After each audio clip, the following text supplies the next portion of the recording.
Na ką, chebrytė, aš jau persikėliau, nepykit, kad be kelnių dar biški šlapia, bet mes oficialiai saloje, nu bent jau aš, tuo Ryčka keliasi irgi nufilmuosiu, bet nieko nenufilmavau prieš tai, nes labai įtemptas buvo ir oras, ir laikas, bet štai ten atvažiavo, mašina mano matosi biški ir persikėlėm į salą.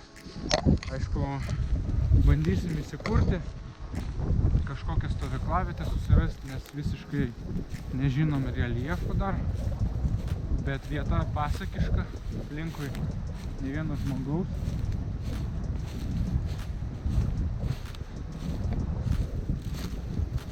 Jau esam visiškai negyvenamoj saloj. Neaišku, ar buvo čia kas nors prieš tai ar ne. Na va, persikėlinėje Ryčka, jeigu matosi.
Tvarkybą darysim.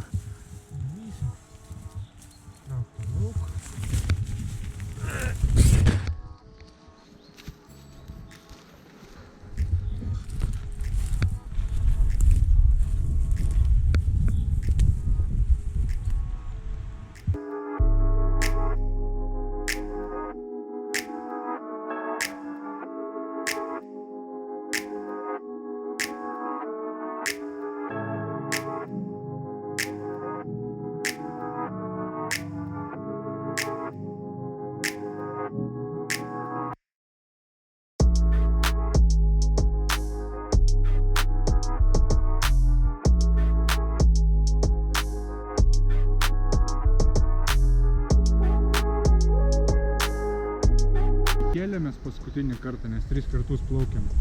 Tai sugriaudėjo, tai turbūt nuėjo pas jų.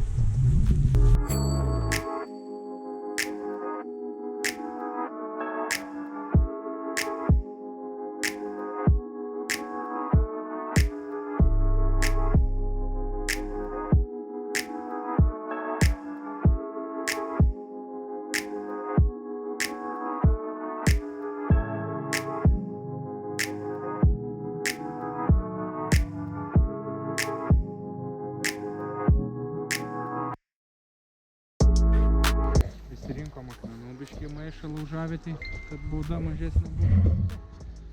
Ryčka vėl erotiką demonstruoja, nes jo lipo į vandenį, biškį reikėjo akmenų. Bet šiaip tai šita vat mano pozicija dabar geriausiai apibūdins, kaip aš jaučiuosi. O taip. Girdėjau, Vilniui lyja, skambinom. Mes čia va taip vat ir gyvenam, ilsimės. Visam pasauliu linkėjimai. Visam pasauliu linkėjimai. Matėm tik 2 žmonės per visą dieną. Atvažiavom apie 2 valandą. Dabar yra po 6:30. Matėm tik 2 žmonės.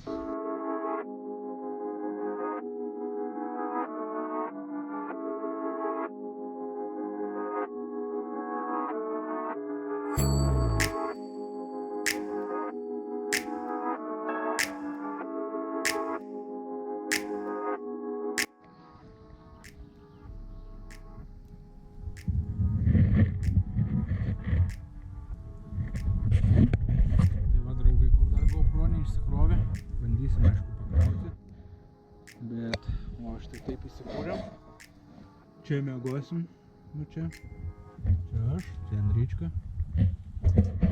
Toks va vaizdas bus. Šiaip ką žinau, turim su ryšiu problemą, norėjom laivą daryti, aišku, ne?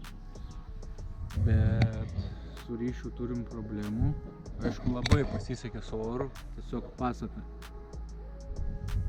Praktiškai nei debesėlio neliko. Kiek, gal kokias 5 minutės biški palijo ir viskas, daugiau nieko. Parodysiu gal stovyklavietę.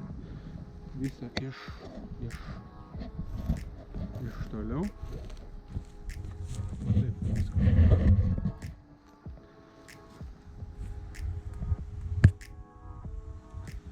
Labai nice įsikūrėm. Mašina kažkur ten, reiks plaukt vėl. Miškas. Sakėm, rytoj gal išsimaudysim.